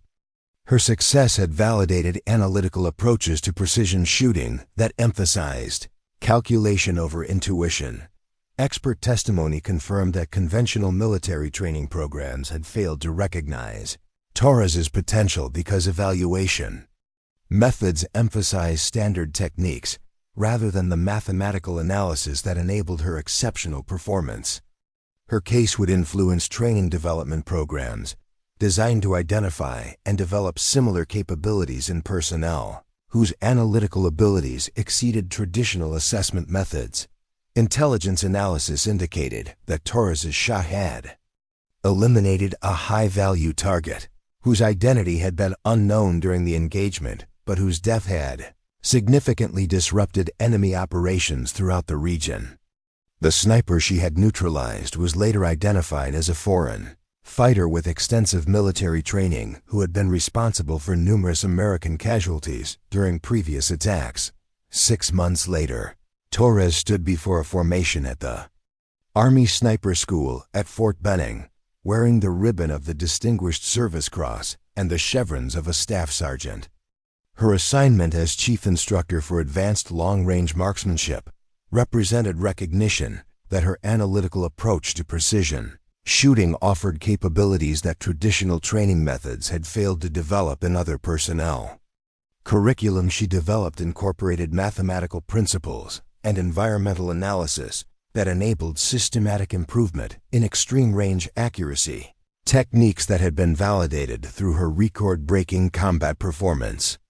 Students from allied nations attended her courses to learn methods that had proven effective under the most demanding operational conditions, while research programs studied her techniques to understand the theoretical foundations of exceptional marksmanship.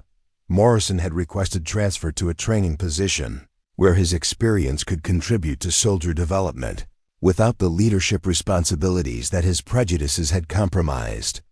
His recognition of Torres's superior capabilities had led to fundamental changes in his approach to military leadership and personnel evaluation. Though his career had been permanently affected by his failure to recognize exceptional talent when it was most needed, Torres's story became legend throughout the military sniper community, proof that mathematical precision and analytical thinking could achieve results that exceeded the capabilities of shooters who relied primarily on experience and natural ability. Her success had opened opportunities for other female soldiers while demonstrating that unconventional approaches to traditional military skills could produce extraordinary results when applied by personnel with appropriate dedication and intelligence. Impossible shot that had saved an entire convoy continued to influence military training and tactical development programs years after the engagement, providing lessons about the importance of recognizing and developing exceptional capabilities, regardless of the demographic characteristics of personnel who possessed them. Torres's achievement had proven that the person everyone underestimated could become the one who accomplished the impossible when lives depended on extraordinary performance. In the audience at her promotion ceremony, young soldiers whose faces reflected determination and ambition understood that exceptional achievement required combination of technical competence, analytical thinking, and courage to attempt what others considered impossible. They recognized that strength and capability came in many forms, and that mathematical precision could be as powerful as physical strength when applied with professional dedication and moral courage. What incredible moment of unexpected heroism! Have you witnessed that completely changed how people viewed someone's capabilities? Share your story in the comments below, and if this tale of mathematical precision triumphing over prejudice inspired you, don't forget to subscribe to our channel, where we bring you real stories of ordinary people achieving extraordinary things through dedication and skill. Hit that notification bell so you never miss these powerful reminders that human potential knows no boundaries when courage meets competence. The helicopter carrying Torres back to FOB Crimson cut through the mountain air as radio chatter filled the cabin with reports of the tactical victory that had stunned military commanders throughout the region. Her single shot had not only saved the convoy but had fundamentally altered the strategic balance in a conflict where American forces had been increasingly challenged by sophisticated enemy tactics and advanced weaponry. Intelligence reports streaming through secure channels indicated that insurgent forces were reevaluating their operational approaches based on what they perceived as revolutionary American sniper capabilities. Dr. Amanda Richardson, a civilian ballistics expert from the Aberdeen Proving Ground, had been flown in specifically to analyze the technical aspects of Torres's record-breaking engagement. Her preliminary calculations confirmed that the shot had achieved accuracy levels that challenged existing understanding of what was possible with standard military rifle systems under field conditions. The mathematical precision required had exceeded theoretical models that ballistics engineers used to predict maximum effective ranges for precision shooting applications. The environmental variables alone should have made this shot impossible, Dr. Richardson explained to the assembled technical team while reviewing atmospheric data that had been recorded during the engagement. Wind patterns at 3 different altitudes, temperature gradients across the valley, atmospheric pressure variations, and the Coriolis effect all contributed to trajectory challenges that required compensations beyond standard military training curricula. This represents a fundamental advancement in applied ballistics under combat conditions. General Patricia Hawkins, commanding officer of the 3rd Infantry Division, arrived at FOB Crimson to personally debrief Torres and understand how a single soldier had accomplished what conventional military doctrine considered impossible. Her investigation would influence training programs and tactical development initiatives throughout the Army's sniper community, while also affecting policy decisions regarding gender integration in specialized combat roles that had previously been restricted. Torres found herself at the center of media attention that extended far beyond military circles as news organizations reported the story of a female soldier who had achieved the longest confirmed sniper kill in military history, while saving an entire convoy from annihilation. Her success had become a symbol of female capability in combat roles, generating both support and controversy from civilians who held strong opinions about women in military service. The technical analysis conducted by ballistics experts revealed that Torres's mathematical approach to precision shooting had enabled performance that exceeded capabilities of shooters who relied primarily on experience and intuitive judgment. Her systematic analysis of environmental factors, combined with precise calculations of trajectory compensation, had created a methodology that could potentially be taught to other personnel with appropriate analytical abilities and dedication. To mathematical precision, Morrison's written statement, submitted as part of the official investigation, represented a complete acknowledgement of his failures in leadership and personnel evaluation. His prejudices had nearly resulted in preventable American casualties, while his resistance to Torres's tactical suggestions had demonstrated how personal biases could compromise military effectiveness. His candid admission of error had surprised senior officers who knew him as a competent professional with an exemplary service record. Sergeant Torres's success has forced me to confront fundamental assumptions about capability and potential that I now recognize were based on prejudice rather than professional assessment, Morrison wrote in his formal statement. Her mathematical approach to precision shooting enabled performance that exceeded my understanding of what was possible, while my failure to recognize her expertise created tactical disadvantages that could have been catastrophic. I recommend immediate changes to evaluation methods and training programs to prevent similar failures in leadership judgment. Kim and Rodriguez had submitted joint recommendations for Torres's recognition that emphasized both her technical competence and her courage in attempting a shot that military doctrine considered beyond the limits of human capability. Their testimony carried significant weight within the sniper community because of their own exceptional combat records and reputation for honest evaluation of military performance under extreme conditions. The psychological evaluation conducted by military psychiatrists confirmed that Torres had maintained perfect emotional control and decision-making capability under stress levels that would have compromised the performance of most personnel. Her ability to execute complex mathematical calculations while under enemy fire demonstrated mental resilience that complemented her technical marksmanship skills, creating capabilities that military leadership had failed to recognize through standard assessment methods. Intelligence analysis revealed that Torres's shot had eliminated a high-value target whose death had disrupted enemy operations throughout multiple provinces. The foreign fighter she had neutralized had been responsible for training insurgent snipers and coordinating attacks that had caused numerous American casualties over several months. His elimination had created operational gaps that coalition forces were exploiting to degrade enemy capabilities across the region. Training programs at military sniper schools began incorporating Torres's mathematical methods into advanced curricula, with instructors studying her techniques to understand how analytical approaches could enhance precision shooting capabilities. Her success had validated training methodologies that emphasized calculation and environmental analysis over traditional methods that relied primarily on experience and natural shooting ability.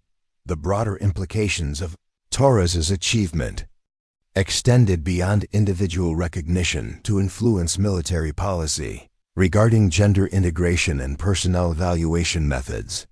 Her case had demonstrated that exceptional capabilities could exist in personnel who didn't conform to traditional expectations, requiring changes in assessment procedures that could identify and develop similar potential in other soldiers regardless of demographic characteristics. Congressional hearings were scheduled to examine how military leadership had failed to recognize Torres's capabilities while nearly compromising mission success through prejudicial treatment. Her success had become a catalyst for broader discussions about equality and merit-based evaluation in military service, generating political attention that extended far beyond the immediate tactical situation where she had proven her exceptional abilities. Foreign military observers from allied nations requested detailed briefings on Torres's techniques and training methods, recognizing that her analytical approach to precision shooting represented potentially revolutionary advances in sniper capabilities. International interest in her methods had created diplomatic opportunities while enhancing America's reputation for military innovation and individual excellence under extreme conditions.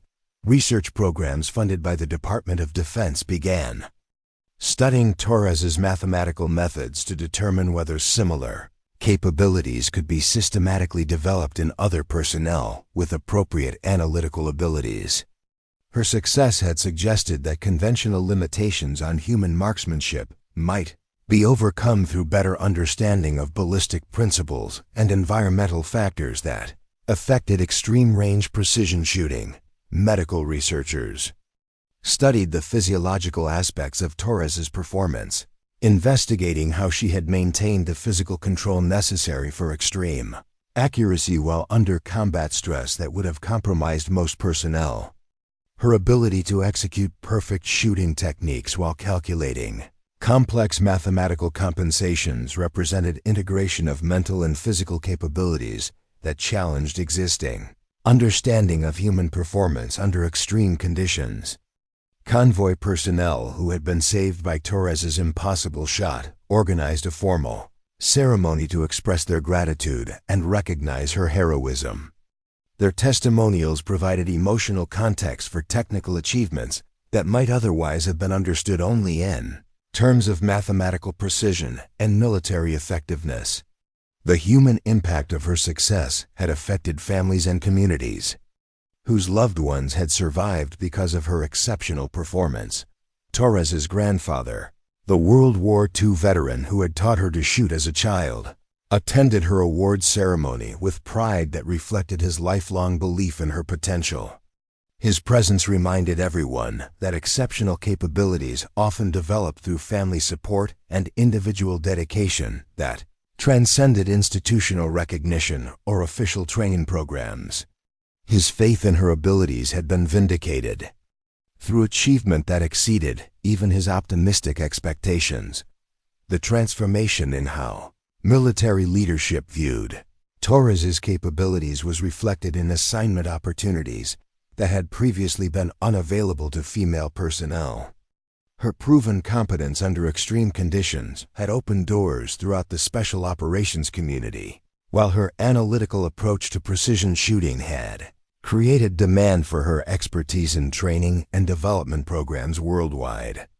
Impossible shot that had saved a convoy and changed military history continued to influence tactical development and training programs years after the engagement, providing lessons about human potential and the importance of recognizing exceptional capabilities regardless of the prejudices that might prevent their acknowledgement. Torres's achievement had proven that mathematical precision and moral courage could overcome both enemy resistance and institutional barriers when applied with professional dedication and unwavering determination.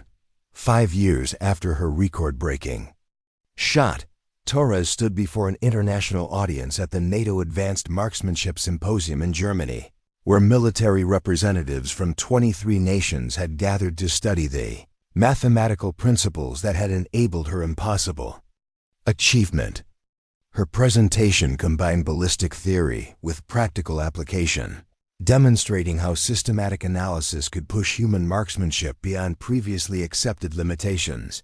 The symposium's main auditorium was filled with elite snipers, ballistics engineers, and military commanders who had traveled from around the world to understand how a single soldier had revolutionized precision shooting through analytical methods that challenged conventional training approaches.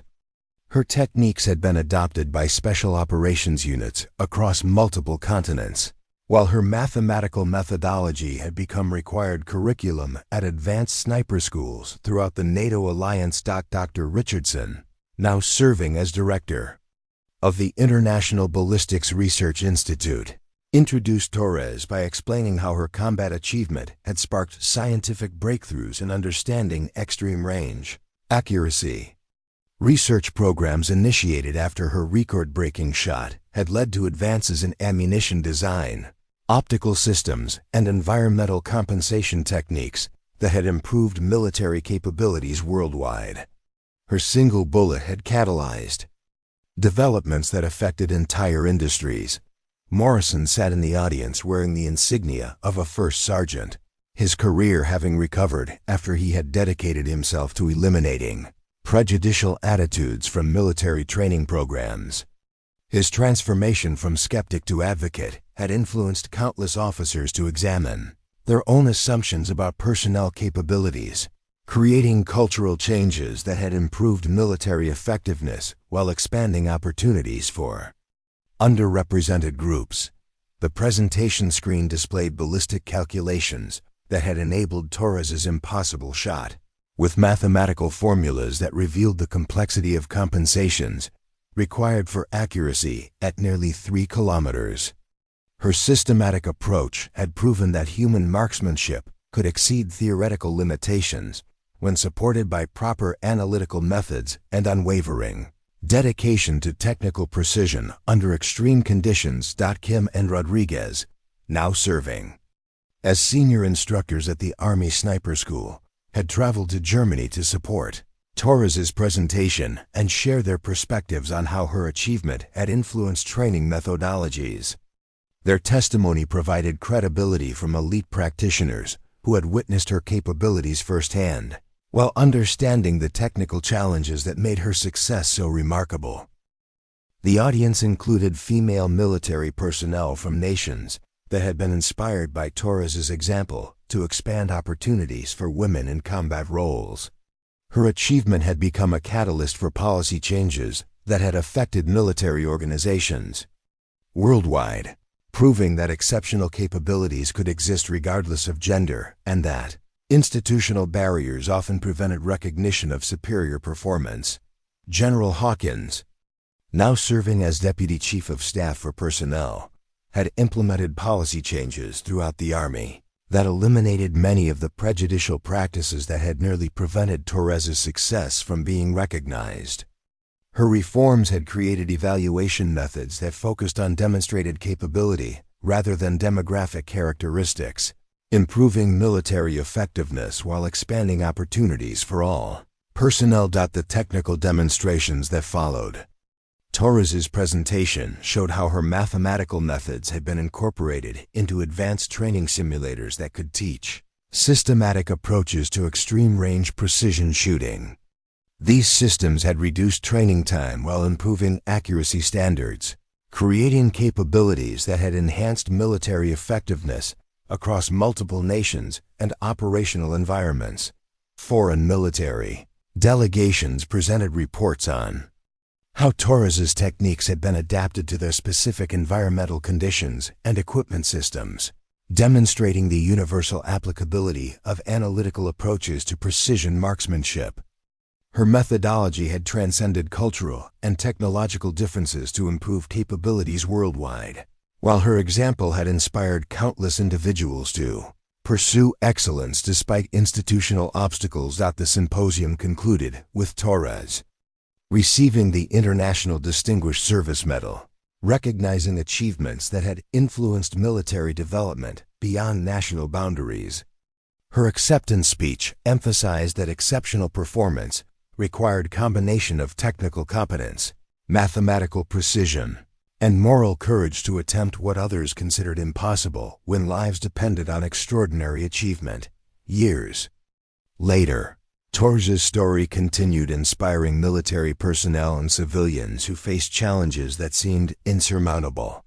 Her impossible shot had proven that human potential could exceed any limitation when supported by rigorous preparation, analytical thinking, and unwavering determination to succeed, despite skepticism from those who couldn't recognize exceptional capabilities. The mathematical precision that had saved a convoy and changed military history remained a testament to the power of analytical thinking combined with moral courage.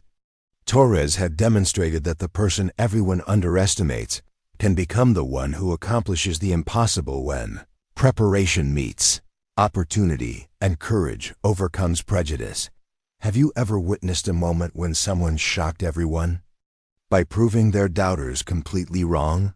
Share your story in the comments below about times when mathematical precision Careful preparation or analytical thinking led to extraordinary results that no one thought possible.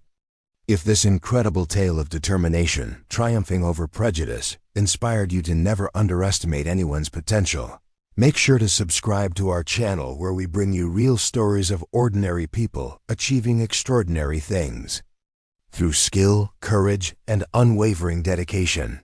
Hit that notification bell so you never miss these powerful reminders that human capability knows no boundaries when competence meets opportunity and preparation meets the moment that demands everything you've got.